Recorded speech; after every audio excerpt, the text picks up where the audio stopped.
motherfuckers.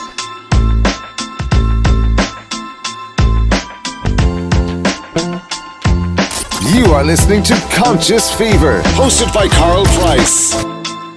Either way, I don't give a damn what you think you are entitled to. Ladies and gentlemen, the moment you've been waiting for. So listen responsibly.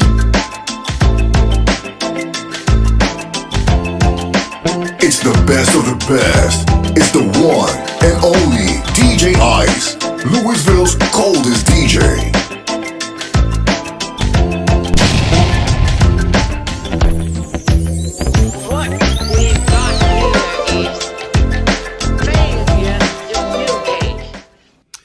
Hey, good evening. Welcome to Conscious Fever here on Ice Entertainment Television. Television?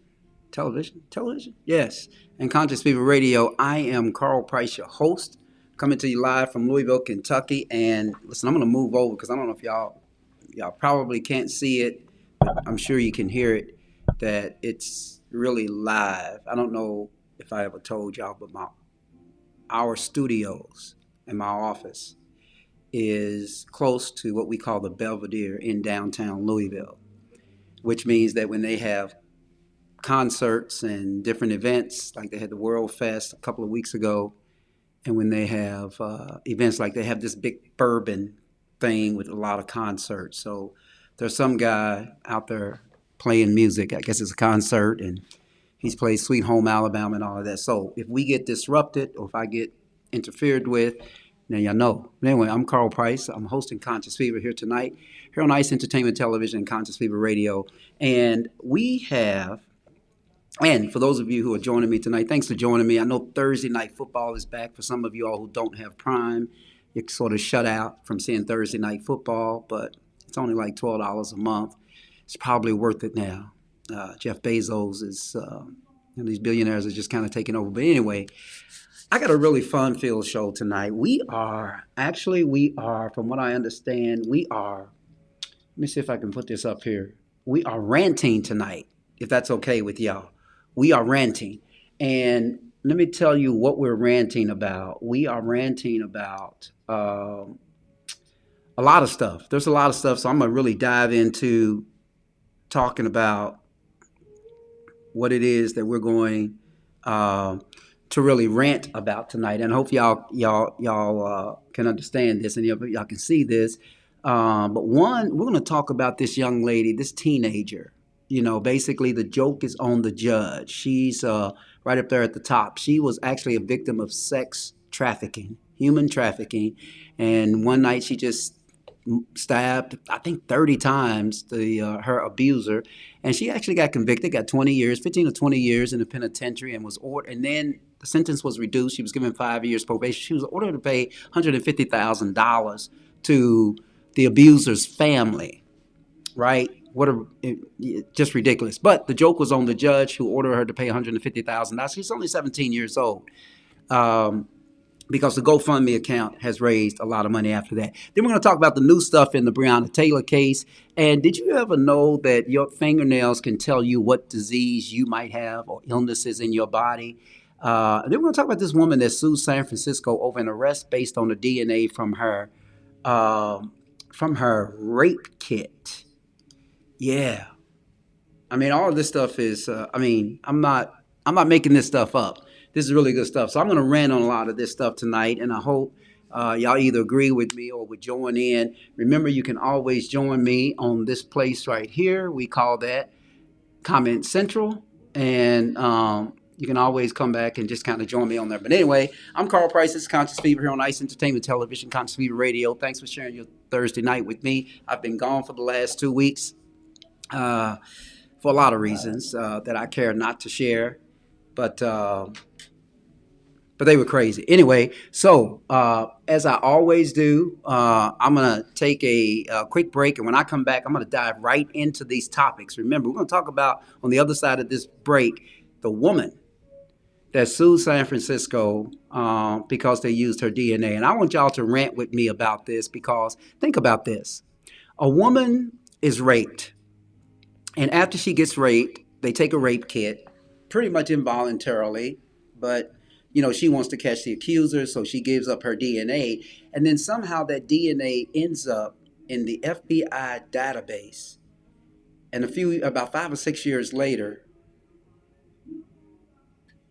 the police department in San Francisco charged her with the retail theft that she apparently had that matched her DNA. So the question is it fair for the police department to secure this DNA under your victim umbrella only to use it against you to charge you with the crime? You know, interesting stuff. Anyway, I'm Carl Price. This is Conscious Fever on Ice Entertainment Television, Conscious Fever Radio. I'm going to be right back, so don't go nowhere. We're going to rant tonight, and I hope you join me again on what is it, Conscious Fever? Comment Central. I'll be right back.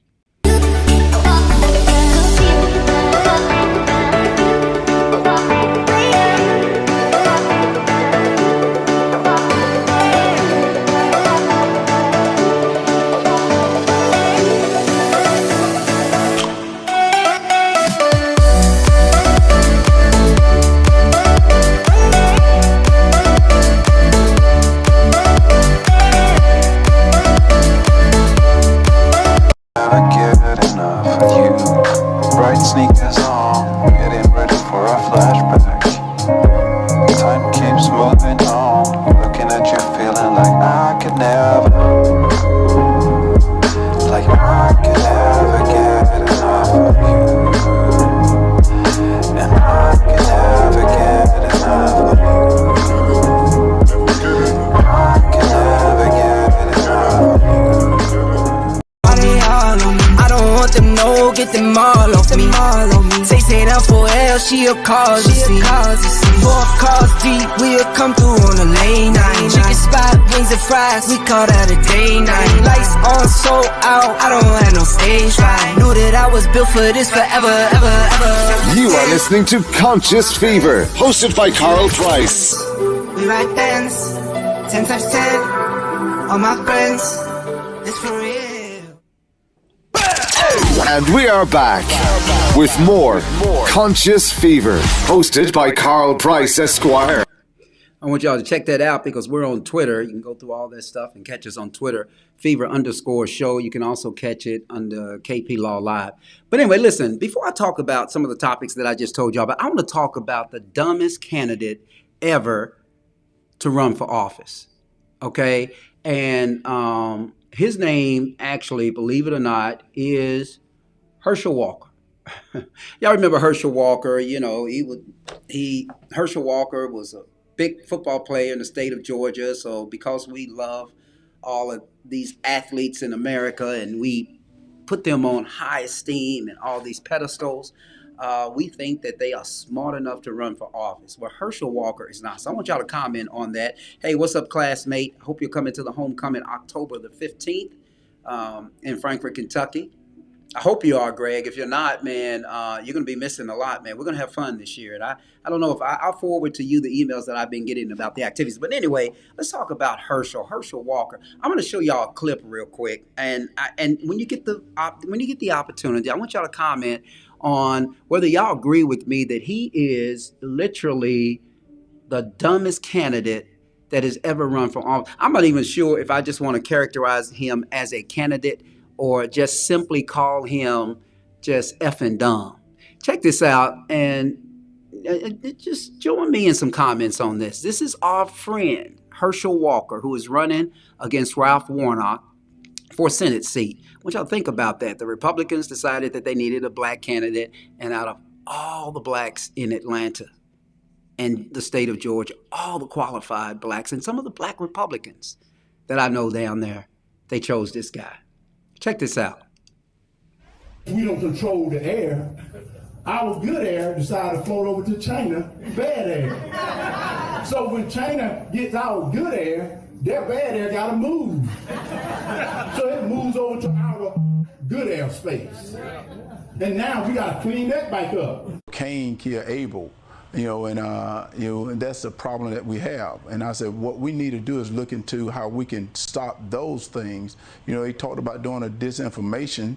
What about getting a department that can look at young men that's looking at women that's looking at just social media. What about doing that, looking into things like that, and we can stop that way. But yet they want to just continue to talk about taking away your constitutional rights. And I think about this, because at one time, science said man came from apes. Did it not? That's when you go to the science. Every time I read or hear that, I think to myself, you just didn't read the same Bible I did. Well, this was interesting, though. If that is true, why are there still apes? And we are back with more Conscious Fever, hosted by Carl Price Esquire. Oh, come on, y'all. Y'all have to help me on this. He's got to be fucking crazy. Why are there still apes? Why are there still apes? I'm curious as to why. Do y'all know why there are still apes? Because now there are humans. Herschel Walker is the dumbest thing ever walking. And I know I'm going to take up some time when I do this, but I'm going to show this again. I just want y'all to listen to this and kind of consume what this man just did. Can we show that again? Okay. Check it out. We don't control the air. Our good air decided to float over to China, bad air. So when China gets our good air, their bad air gotta move. So it moves over to our good air space. And now we gotta clean that back up. Cain killed Abel, and that's the problem that we have. And I said, what we need to do is look into how we can stop those things. He talked about doing a disinformation. What about getting a department that can look at young men that's looking at women that's looking at just social media? What about doing that, looking into things like that, and we can stop that way? But yet they want to just continue to talk about taking away your constitutional rights. And I think about this, because at one time, science said man came from apes. Did it not? That's when you go to the science. Every time I read or hear that, I think to myself, you just didn't read the same Bible I did. Well, this was interesting, though. If that is true, why are there still apes?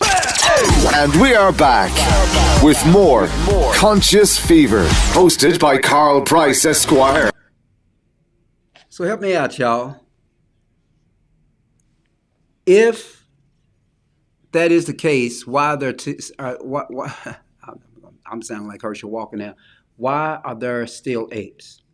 Okay. Greg, congratulations on your retirement tomorrow. But let me, can you move that up? Can you make that bigger? Yeah, make that bigger. Okay. Too many damn hits on the head. Greg, I agree. And by the way, Nisi Johnson Turner, I see your comment, but you must be looking at us on another platform. If you look at us on my Facebook page, or the Conscious Fever page, we can actually see your comments, and I can post them. Let's see. Yeah, horse pillar, right? But what do you think, Greg, about the fact that he said the women, the woman this, and all that stuff that he just said about the woman? All the stuff that he said about the woman. That actually makes no sense to me. And we are back with more Conscious Fever, hosted by Carl Price Esquire. I just cut that off. Yeah, you gotta. Why do you keep playing that? But anyway, listen. But it makes no sense to me why they would chose him as a candidate. Out of all people, and it's sort of embarrassing because this whole notion that just get somebody black and they'll all vote for him.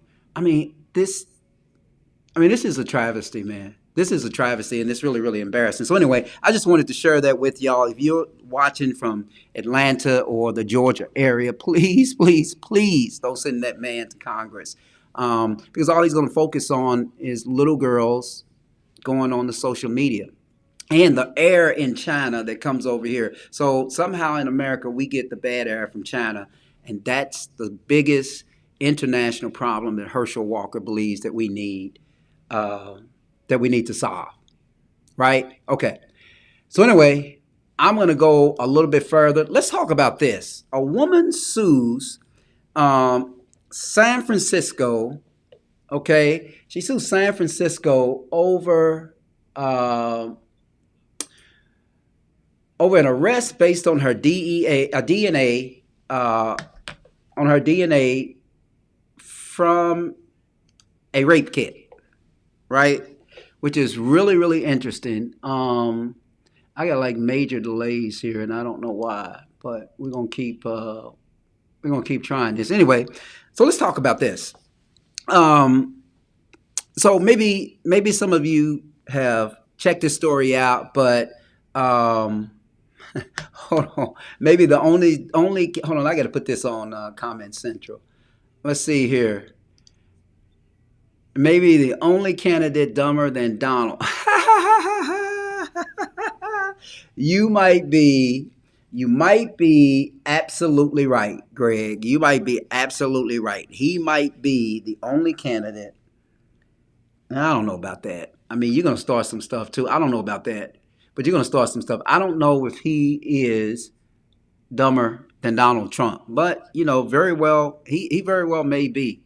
But man, all of us were athletes, college athletes. I don't think we got what he got. But anyway, let's talk about this. So a woman who had provided her DNA to police after being sexually assaulted in 2016 was actually arrested. And this is something that her lawyer told the Associated Press. And it says about actually she was arrested about 5 years later, right? Because the officers used it to charge her with the retail theft. And now this is a story that was published on September 13th by Eduardo Medina, and it was updated on September the 14th, 2022 at 1:18 p.m. But a woman whose DNA, I want y'all to check this out, from a rape kit was used by the police to arrest her in connection with an unrelated property crime last year. She filed a federal lawsuit against the city of San Francisco on, I think it was Monday of this week, saying that the police department had engaged in a quote-unquote unconstitutional invasion of privacy, right? The DNA of the woman who is identified only as Jane Doe in the lawsuit filed it in federal court was provided to the police in 2016 as part of its investigation into her sexual assault. That is so unfair, according to the lawsuit. Now, about 5 years later, however, the officers used the DNA to charge her with this retail theft. And this is according to her lawyer, Adante Pointer, in San Francisco. That's what he said in an interview Monday of this week. But without her knowledge or consent, Mr. Pointer said that her DNA was placed into a database that was used to identify people as possible suspects in other crimes. A practice, by the way, that the San Francisco Police Department repeated with other sexual assault victims. That is so unfair. The Board of Advisors in San Francisco approved an ordinance this year, though, that prohibits the police department from identifying suspects by using DNA from a rape kit. Now, the woman's case led to the revelation of the police department's practice earlier this year after the city's district attorney at the time, who was Chesa Baldwin, became aware of the woman's arrest and declined to prosecute her. Now, at a news conference in February, Mr. Baldwin described how other victims had been treated like evidence and not human beings, right? The woman who seeks money unspecified is now trying to hold the city accountable, according to her lawyer. Her lawyer says that the exchange is, you're going to use this DNA for a specific purpose, which is to prosecute the person who violated me, according to her lawyer. And instead, the police turned her into the violator, right? Now, I think the Associated Press talked to somebody by the name of Alex Shorter, who was a spokesman for the city attorney in San Francisco. And that person said that in a statement that the city is committed to ensuring that all victims of crime feel comfortable reporting issues to law enforcement and has taken steps to safeguard victim information. She also added that once we are served, we will review the complaint and respond, quote unquote, appropriately. Now, the San Francisco Police Department said in a statement that it doesn't comment on pending lawsuits, of course. But her attorney said that for his client, a black woman, the experience had underscored how women of color are often targeted by the criminal justice system. Their civil rights are trampled upon, he said, repeatedly and continuously. So that's another part of this, making sure that we stand up for people in this society who oftentimes don't have their rights respected. Now, the woman's case underscored the myriad challenges that victims of sexual assault confront when attempting to seek justice, right? And it came as officials across the country continue to try to address the problem of untested rape kits, a pattern that has angered rape victims and their advocates who have bristled at the possibility that evidence is lying dormant in storage as attackers remain free. But her attorney said that the case against the man accused of sexually assaulting his client was ultimately dismissed. Now, lawmakers in California approved a bill last month that would prohibit law enforcement agencies from using the DNA of sexual assault survivors for any reason other than identifying the perpetrator of the crime. The bill now awaits the signature of Governor Gavin Newsom, a biology professor at Wright State University in Dayton, Ohio, who has researched tools to evaluate DNA evidence for criminal investigations, said that federal law prohibits DNA from rape victims from being included in the National Combined DNA Index System.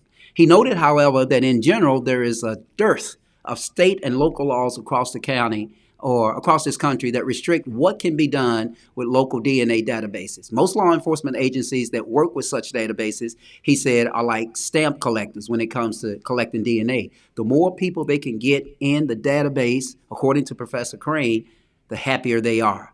Now, this lady's attorney said that his client felt lucky that the district attorney in San Francisco had looked into her case and dismissed the charge. He said, you think this is some type of sci-fi movie, but it's real life. Yeah, right? This is, unfortunately, real life. And I know that I heard quite a few comments. So let's go to Comment Central and look at these comments. My friend Alvin Brown, Sarah Palin paved the way for Trump and Walker. You think Sarah Palin was dumber than Herschel Walker? I don't think so. Sarah Palin, I don't know, man. I don't know. Sarah Palin is probably smarter than Donald Trump and Herschel Walker. Just period. What I found, what's up, Willie Aiken? Did you see this, Willie Aiken, from our boy down in Knoxville? He says he is retiring tomorrow. Isn't that a wonderful thing? Retirement, man, is a good thing, a wonderful good thing. Anyway, what do y'all think about that? What do y'all think about the idea that a rape victim has her DNA, or his DNA these days, taken by the police, and it is actually put in a database to determine if that rape victim has committed another crime? For those of you who don't know, that when you prosecute sexual assault cases, one of the things that you don't do in law enforcement, you don't victimize the victim. And I guess that's what was really being complained about. Anyway, I'm going to keep moving on because I don't have a lot of time tonight, but I got a lot to talk about. But I do want to talk.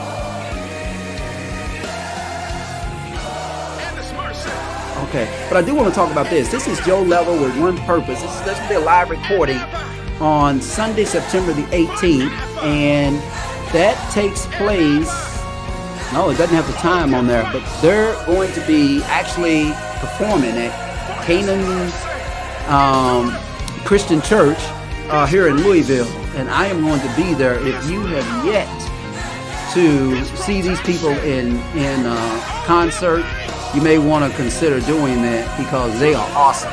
Okay, I'm going to take a quick break again with Joe Level and One Purpose this weekend. I'll take a quick break. Be right back.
You are listening to Conscious Fever, hosted by Carl Price.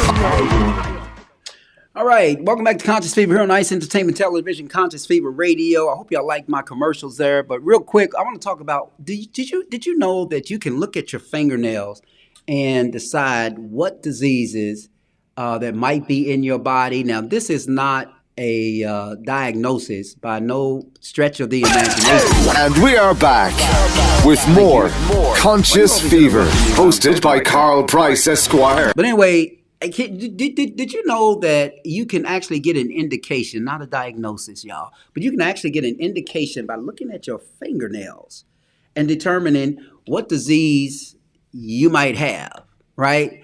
So I'm going to share this with y'all real quick. Okay, so according to some physicians, the changes in the appearance of your fingernails can be an indication of disease. And these include anemia, pale color, fungal infection, yellow discoloration, thickening, poor circulation or heart disease, a blue discoloration, psoriasis, right? A pit-like indentations, thyroid disease, splitting, cracking, or separation of the nail from the nail bed, melanoma, dark lines under the nail, inflammatory bowel disease, lung disease, developmental heart disease, clubbing in which the nail is cold upward from the nail bed, heart valve infection, red lines under the nail, by the way. These disorders do not always affect the fingernails.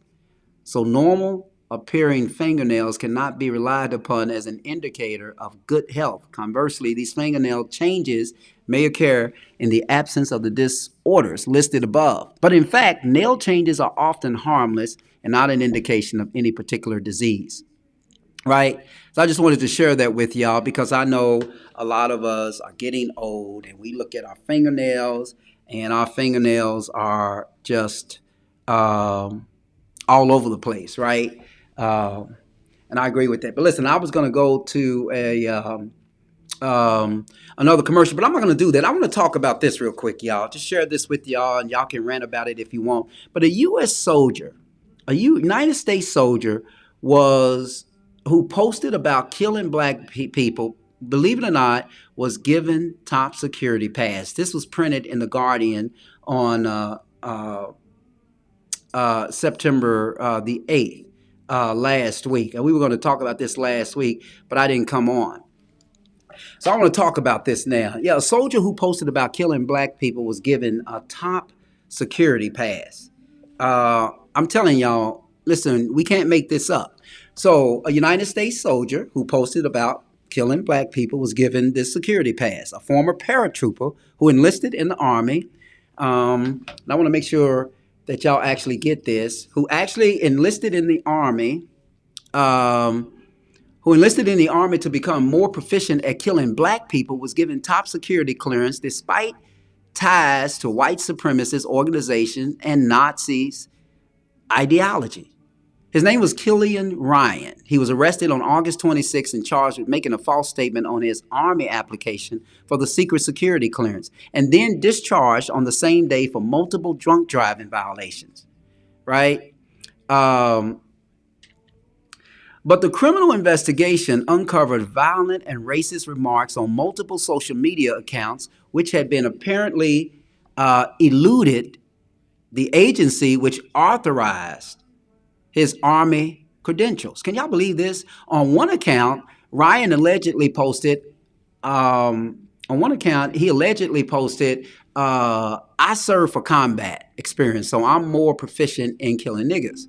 Investigators found that Ryan registered some social media accounts with an email that included Nazi Ace 1488. The FBI investigators found another account which had been in contact with numerous accounts associated with racially motivated extremists, according to the reported court records. Now, the account username referenced Sigurd, a figure in Norse mythology sometimes co-opted by white supremacists, and an email register to the account referenced Nazi ideology. Now, the case raises further questions about the extent of racist extremism, racist extremism in the armed forces. And this is why we're showing you these images now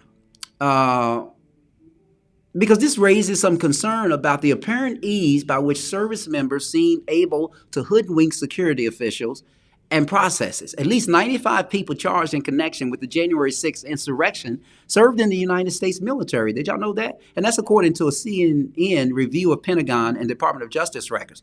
The Defense Secretary, you just saw him, Lloyd Austin, has made rooting out extremism in the military one of his top priorities. At the time of his discharge, Ryan had been serving as, get this y'all, a fire support specialist, a role which involves gathering intelligence and enemy target positions to support the Army in deploying and firing artillery, according to the Lieutenant Colonel Terrence Kelly.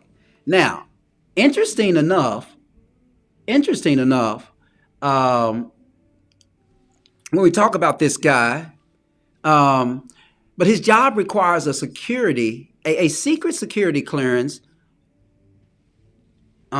just like a lot of these jobs do, right? They require a secret security, a secret clearance. Now, on his application for clearance in May 2020, he allegedly said that he had not had contact with his father, who has felony convictions for drug violations and auto theft for over a decade. In fact, they had been in touch over social media and in person, according to court records. Now, the new details in the plea from the officer convicted in Breonna Taylor case is something that I want to talk about as well. Wow. And we are Can't back really make this stuff up, with can you? more Conscious Here's something Fever, else that I thought hosted was by really Carl interesting Price, that I wanted to write Esquire. about, right? So there were some new details that came out and that are now public in the plea agreement for one of the former Louisville Metro police officers, right, who is now federally charged by the FBI in relation to the death of Breonna Taylor. Some of these court documents, believe it or not, Kelly Hannah Goodlett, you see a picture there, describes knowing that some of the warrant used to enter Taylor's home on March 13, 2020 was not true. It also states that they were at Taylor's apartment looking for evidence of drugs, money, and drug trafficking. Now, detectives found none of those items at her apartment, so it's reported.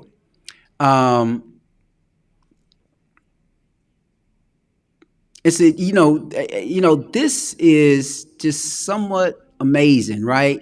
But Goodlett admits to meeting with Joshua James, the lead detective on the case, to go over their story, and according to the federal documents, right? Now, the addendum to the plea agreement states that the target of the investigation by LMPD's place-based investigation... And we are back with more Conscious Fever, hosted by Carl Price, Esquire. Okay. Was actually Jamarcus Glover, Taylor's ex-boyfriend. As part of the investigation, the detectives also looked at whether Glover was trafficking drugs at Taylor's home. Y'all know all of this. And that another woman with whom he had a child, according to the documents. And now the documents named James as the primary investigator and the main person who wrote the warrant affidavit. Now, Goodlett told investigators that she fact-checked the affidavit and added information to it. Right? Goodlett also stated that the most important information in the warrant that linked Taylor to Glover was a claim that Glover was getting packages at her apartment on Springfield Drive. Now, the plea documents also state that Goodlett and James knew that information was false. What kind of world are we living in? Goodlett also confessed to knowing that John Mattingly, a former LMPD sergeant, told them that Glover was not receiving packages at Taylor's home. Right? Detective James told her that Sergeant Mattingly had found that there's nothing there, or similar words to like effect, meaning there was no evidence that Glover was getting mail, and that Taylor's address was not flagged by the postal for receiving any suspicious packages. Now, Detective James expressed his disappointment to Detective Goodlett. This stuff is not made up, y'all. That the document, about her basically wanting to tell somebody about this. So Goodlett told the FBI that the information about a lack of packages going to Taylor's home cut against their assumption that Glover kept drugs or money there. The The FBI states that both Goodlet and James had a duty to disclose that information in the warrant affidavit for which a Jefferson County judge was tasked with reviewing. Now, Goodlet then reviewed the draft of the warrant affidavit written by James. She did not object to the false information about the packages from being included, even though she and James knew that the information was false. Now, Goodlet told the FBI that she did not say anything about it because she had once been ostracized in her career for trying to report another officer's use of excessive force. But according to the plea agreement, Goodlet also knew that they needed to freshen up the warrant for Taylor's home because it did not have enough Karen information to connect Taylor's apartment to Glover, the drug dealer. The document also stated that Goodlet knew that Glover had not recently visited Taylor's home. The last time he had was 6 weeks before the warrant was executed. In order to get the warrant approved by the judge, Goodlet said that she added a paragraph which describes James using a database to verify that Glover used Taylor's apartment as his quote-unquote Karen home address. Now, the FBI continues to state that both Goodlet and James knew that the information was misleading because they knew Glover was not actually living there. In fact, the FBI states that James and Goodlet also knew that Glover had elsewhere used another form of girlfriend's address in the home, which was also that was raided on the same night as the raid at Taylor's apartment as his primary resident. But she also told the FBI that James had asked for the warrant at Taylor's apartment to be a no-knock warrant because these drug traffickers have a history of attempting to destroy evidence, have cameras on the location that compromise detectives once an approach to the dwelling is made, and have a history of fleeing from law enforcement. Goodlet had no evidence to believe that Taylor was a drug trafficker or that she had ever tried to destroy evidence or flee from the police, according to the FBI. But Goodlet also confessed to knowing that Taylor was expected to be home alone during the night of the raid. She knew that based on conversation with James and their supervisor, Sergeant Cal Meany, who's also charged. So in the addendum, Goodlet states that James chose a particular judge because he believed that that judge would not closely scrutinize his warrants. She did remember officers changing their use of a no-knock warrant for Taylor's home to a knock and announce warrant on the briefing before the raids. Now, Detective Goodlet observed that Meany looked very nervous during this meeting. The document continues to talk about. Now, after Taylor's death, investigators with LMPD's Public Integrity Unit asked James and Goodlet for an investigative letter detailing the information they found in their investigation. The addendum states that Goodlet decided to continue lying about Mattingly's statement about packages to Taylor's home. At the time Goodlet wrote the investigative letter, she did not know that James had another conversation with Mattingly in which Mattingly again confirmed there was no evidence of Glover receiving packages at Taylor's apartment. Now, Goodlet hoped the investigative letter would clear both of them, but however, the change when it was publicly released that the postal inspector had announced that there were no packages going to Taylor's home. So at that point, Goodlet texts James, knowing that she and James were in trouble, according to the documents. Now, James and Goodlet decided to meet in the garage the next day. At the garage meeting, Detective James told Detective Goodlet that they needed to get on the same page because if he went down, so to speak, for Springfield Drive warrant, she would go down too. Detective James made clear to Detective Goodlet that he wanted her to repeat his false statement, the plea agreement says. But Goodlet placed blame on James for pressuring her to go along with the false story that Mattingly has said that there were packages going to Taylor's apartment. So this is interesting stuff, y'all, right? Because how much of this actually makes the FBI look, I'm sorry, not the FBI, but how much of this actually makes our Attorney General look like a damn fool, right? I mean, it's kind of crazy, right? To just think that these people who are sworn to uphold the law are actually secretly violating the law. And I guess the question that it begs, because a lot of these officers I know, and I know personally, but the question that it begs is that how many times has this actually happened? How many times has this happened to individuals who didn't end up like Breonna Taylor, but lost their liberty in the process. I'm just saying. Anyway, but there are 3 other officers, Cal Meany, Brett Hankinson, as you know, and James, were also charged in relation to the raid that resulted in Taylor's death. But Goodlett was granted pretrial release. The judge has yet to accept the plea agreement and decide on a sentencing date. This was a story that was provided by Wave TV3 here in Louisville. I'm going to run just a little bit long tonight, a little bit longer tonight, because we're coming up on 10 o'clock. Let's see. I'm going to go to Comment Central because y'all talking about something that I don't know. Hey, Troy Dean, Dean of Michigan from Lawrence. Happy upcoming Founders Day, I would say to you. You're welcome for the expungement info, Mario. I hope you found it useful because it's really stuff. Y'all hear that? I hope you're having a great time that you're here. Different stuff like that. But listen, I'm going to take another quick break. Don't go anywhere because I'm going to talk about this trafficking teen and how the judge got mud in his I don't want them, no, get them all off me. Say that for L, she a cause, you see. 4 cars deep, we'll come through on a late night. Chicken spot, wings and fries, we call that a day night. Lights on, so out, I don't have no stage fright. Knew that I was built for this forever, ever, ever. You are listening to Conscious Fever, hosted by Carl Price. We ride Benz, 10 times 10, all my friends, this for real. And we are back with more Conscious Fever, hosted by Carl Price, Esquire. All right, welcome back to the show here on Conscious Fever Radio, Ice Entertainment Television. I am Carl Price, your host. Let's talk about this teenager victim of human trafficking and how she was treated unfairly, right? I think y'all have heard this before. She was 15 or 15 years old when this guy basically, I don't know whether he kidnapped her or what he did to her, but she killed him. She stabbed him 30 times. Listen to this story. Her name is Pieper Lewis, and she was 15 years old when, according to court documents, the man sheltering her forced her to have sex with other men for money.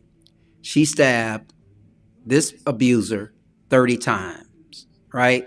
Y'all got to really get this story. But as I tell y'all this story, I want y'all to check out some of this stuff about her. That's her, and hopefully that's going to continue to loop. But Pieper Lewis was a 15-year-old repeat runaway in Des Moines, Iowa, in 2020 when her lawyer said she was taken in by a man who trafficked her for sex. She stabbed one of her abusers 30 times, killing him.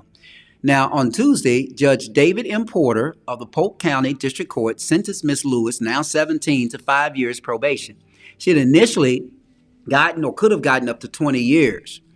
She got 5 years probation without early release and ordered her to be placed at the Fresh Start Women's Center in Des Moines, a residential facility where she will wear a GPS tracking device, which the judge said was done out of concern that she might fall, quote, back into the lifestyle that you thus far left. Now, Judge Porter also, get this, y'all, ordered her to pay $150,000 in restitution to the family of the man that she killed. How is that right? And required her to perform 200 hours of community service each year for 3 years. Now, I just want y'all to understand. Hopefully, y'all taking the some of the stuff there. But that's the killer, and that's the victim. That's her in custody. That's her talking to her lawyer. There's going to be another clip here that is really, really interesting because, this is crazy. And we are back with more Conscious Fever, hosted by Carl Price, Esquire. Thank you. But this is really crazy, y'all, right? Because she pled guilty in June 2021 to voluntary manslaughter and willful injury in the killing of Zachary Brooks, 37, who was 37 years old, and had been held at the Polk County Juvenile Detention Center for 2 years. I think this is so wrong, y'all. The judge granted a deferred judgment to Miss Lewis, which means her guilty plea could be expunged if she meets probation requirements. That's good. But she stabbed this man multiple times, and the reason she did that was because she was put in a human trafficking situation. This is according to her public defender. And this was said at her sentencing hearing on Tuesday. Now, in the testimony on Tuesday, now, Pieper said she wished that the events on June 1st, 2020 never occurred, but to say that there is one victim is absurd. She compared herself to a phoenix. This means I face rape, abuse, hatred, betrayal, manipulation, abandonment, loss of a parent, loneliness. She said, I wonder what else I will carry in that sack of beautiful pain. Ahead of announcing her sentence, Judge Porter asked Miss Lewis if she made mistakes in her life. Here's what she said. I took a person's life, she said. My intentions that day were not to just go, to go out and take somebody's life. In my mind, I felt that I wasn't safe, and I felt that I was in danger, which resulted in the acts, but it doesn't take away from the fact that a crime was committed. That's what she said. This girl's 17 years old. That's powerful. In a witness statement filed as part of a plea agreement, Ms. Lewis recounted a hellish series of events revolving around being taken in surreally in early 2020 by people who turned abusive. The last of these, she said, was Christopher Brown, who portrayed himself as her boyfriend, but repeatedly required her to have sex with other men for money. In May 2020, Ms. Lewis stated Mr. Brown left her at the apartment of Mr. Brooks, one of his acquaintances, who forced her to drink alcohol, use other intoxicants, and raped her when she was unconscious on 5 occasions. Now, Mr. Brown forced her to return to Mr. Brooks's apartment later that month, and he intoxicated her and raped her again, she said. When she woke up and realized that he had raped her a second time, despite her pleas to stop, she grabbed a knife and attacked. On Tuesday, Ms. Lewis's lawyers, or Pieper Lewis's lawyers, accused Mr. Brown in court of aiding and abetting sex trafficking. The police have not charged him. The Polk County attorney, John Sarcone, said that the matter is still pending and we do not comment on pending matters. Bullshit. In 2019, now, Tennessee's governor granted clemency to Centoya Brown, a 30-year-old woman who served 15 years of a life sentence for killing a man when she was a teenager, trafficking victim. Ms. Brown's story made national headlines and brought attention to trafficked young people. In Ms. Lewis's witness's statement, she said she ran away from home 3 times within 3 months in 2020 to escape an unstable home life. She first stayed with the older sister of a classmate, babysitting in return for a place to sleep. But by April of that year, the arrangement soured, and Pieper had no place to live. She began to sleep in the hallway of the apartment building where she had once sought refuge. Now, a male neighbor offered to take her in, but that relationship quickly turned violent, and Pieper Lewis left. Then another late neighbor, this is the guy, right, Christopher Brown, did the same. Only this time, Pieper did not leave. Instead, her statement, according to her, Mr. Brown signed her up for dating sites and then arranged for her to have sex with men for money. She said he did this about 7 or 8 times while she lived in his apartment between April and June 2020. But in May, Mr. Brown told Miss Lewis that she had to stay with Mr. Brooks while his daughter and her mother visited. Now, Mr. Brown told me, according to Pieper, that Mr. Brooks would want to have sex with me since he was allowing me to stay with him. She wrote in her statement, she said, I did not want to have sex with Mr. Brooks because I believed that Mr. Brown was my boyfriend. I did not want to go to Mr. Brooks's apartment, but I had no other place to go. After she returned to Mr. Brown's apartment, she said he instructed her to go back to Mr. Brooks's apartment to pick up marijuana. He told me that I needed to turn that trick to get some weed. She said, when Miss Lewis or Pieper refused, Mr. Brown grabbed a knife from the kitchen counter and pressed it against her neck. She said he removed the knife when she agreed to go. Now, on June 1st, according to her statement, now Mr. Brooks picked her up and took her back to his apartment. He was intoxicated, according to Pieper, and she hoped he would fall asleep while watching a movie. I tried to remain calm, she said, and kept thinking he would pass out and I would leave this apartment at first light. Instead, he insisted she take shots of vodka and drags of marijuana. She fell asleep and woke up to Mr. Brooks raping her, but lost consciousness again after asking him to stop. She later found her clothes were missing and saw a box of KY jelly and a knife with a black shelf lying on one of his nightstands next to his bed. Mr. Brooks, she said, was lying in his bed passed out, and she realized that he had raped her again.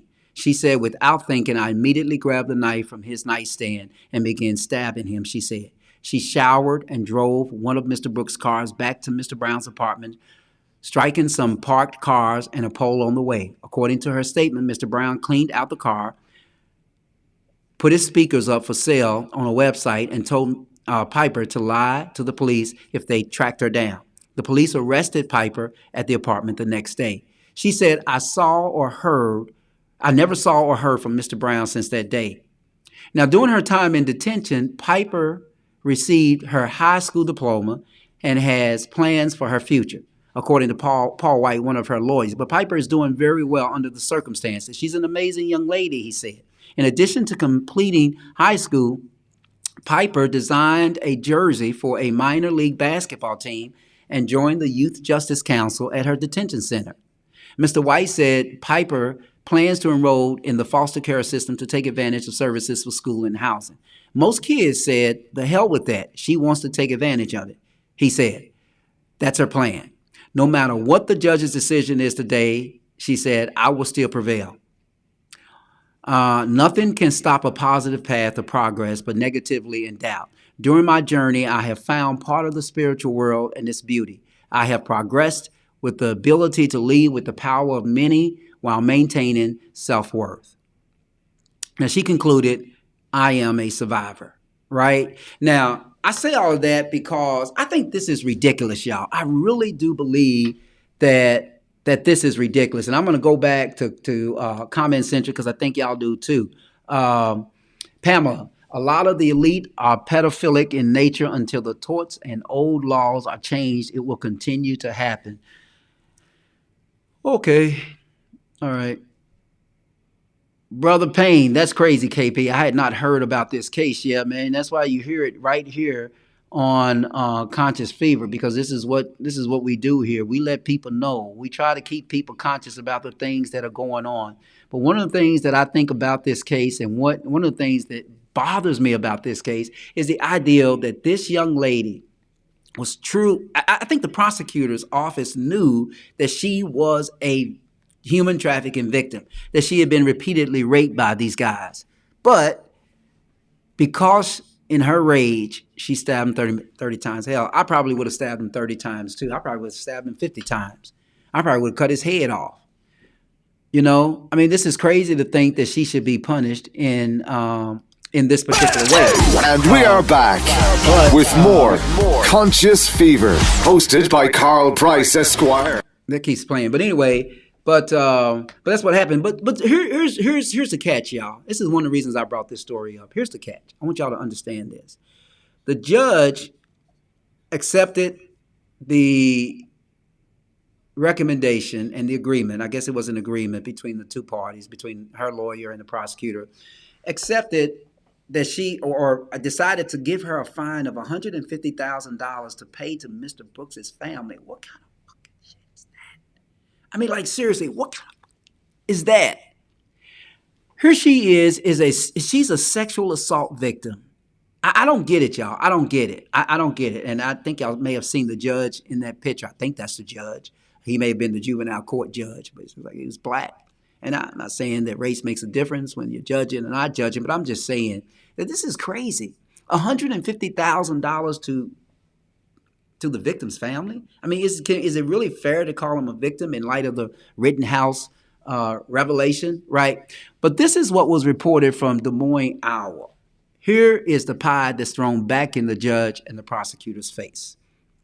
According to Iowa News, a GoFundMe for Pieper Lewis, the Des Moines, Iowa teen, who killed her alleged rapist, has surpassed $300,000. Ain't that a wonderful thing? That is double the amount of the restitution she needs to pay to the family of Zachary Brooks. If she needs to pay anything. I don't think she needs to pay anything.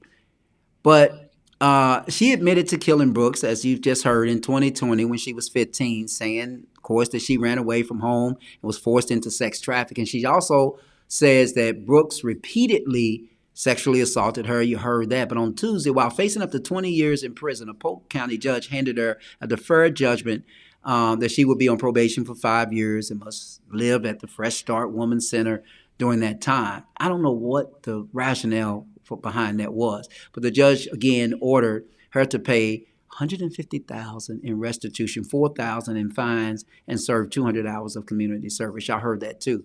But the GoFundMe has already well surpassed the amount of money needed to pay back the restitution and fines. It was sitting at $325,000, $325,035 as of this morning. The fundraiser's organizer is Lewis's former teacher, Leland Shipper. She's named on the GoFundMe, and he says in the description that they will continue to accept donations to go towards Lewis's future. The funds will be used in the following manner, according to them: to pay off Pieper's $150,000 restitution, to pay off the additional $4,000 in restitution to the state, and remove financial barriers for Pieper in pursuing college, university, or starting her own business, and to give Pieper the financial capacity to explore ways to help other young victims of sexual crimes. Okay, so that's how you throw pie into the face of somebody who sentences a sexual assault victim to pay the victim's family $150,000. Now, I would tell y'all this, full disclosure, there's probably another part of this story, because I know generally as a former prosecutors are generally reasonable people. But I think that in this case, they were caught up by the fact that she stabbed him 30 times. And again, I would have stabbed him about 60 times, because that's just a fair thing to do. Anyway, I see another comment here. Let's go to Comment Central. Trying to give a civil court remedy in a criminal form. Yeah, Daryl, it's crazy. And it always has been crazy to actually do that. Always has been crazy to actually do that. Really, really crazy stuff. But listen, I am right at my hour. I think I'm right at my hour.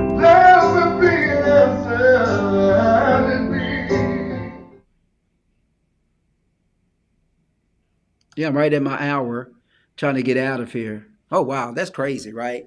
Some things just freeze. Anyway, it's time for me to get out of here. I'm going to get out of here, y'all. I'm not going yet, so I don't want y'all to go anywhere. But I just those are just some of the things that I wanted to rant about. I've been off for 2 weeks from the show, and I just wanted to come back and just kind of rant about some things because, we live in a crazy world. I mean, this world is crazy. The effing people in this world are crazy.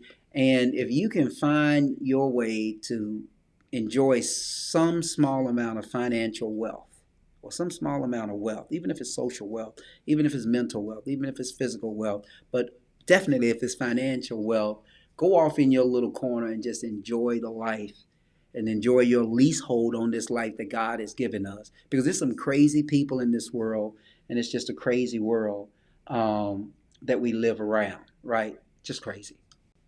Take my hand, we'll make it somehow. We can't miss out. I'm done living life with the lights out. Die with my own doubts. Be free with me. I'm a broken heart. People living in this world.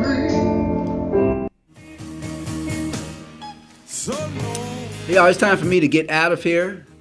Yes, Greg, I will send you the emails. But it's time for me to get out of here. This has been Conscious Fever here on Ice Entertainment Television and Conscious Fever Radio. I am Carl Price, your host.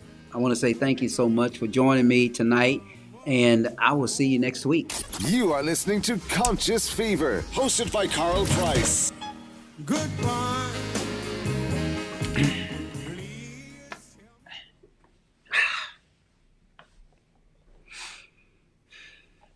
It's time to go, right?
again. I wake again. I pray the Lord that I.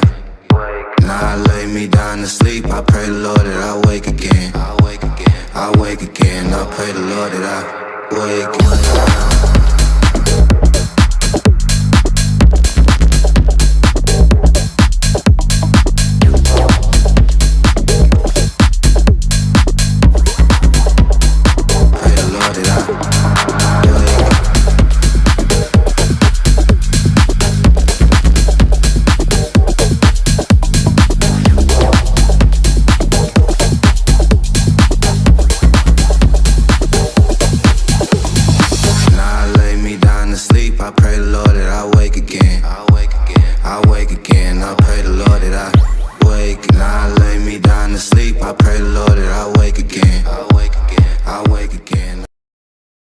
You are listening to Conscious Fever, hosted by Carl Price on 97thebetfm.com.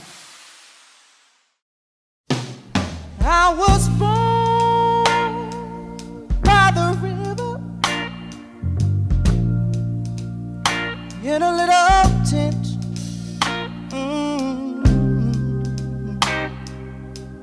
Like the river I've been running ever since. It's been a long time coming, but I know a change gonna come. Oh yes it will.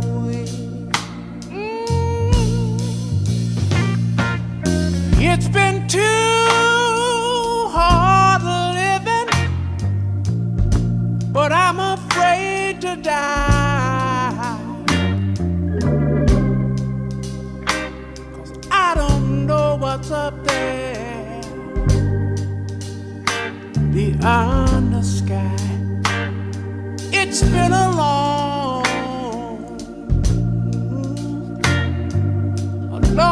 time coming, but I know a change gonna come.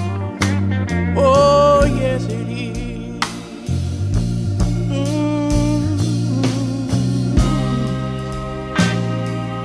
Then I go to my brother.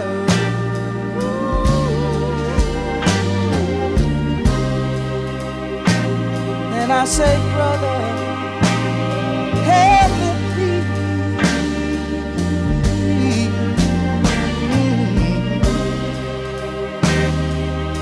But he wind up knocking me back down on the knees. Oh, there've been times that I thought I couldn't last for long.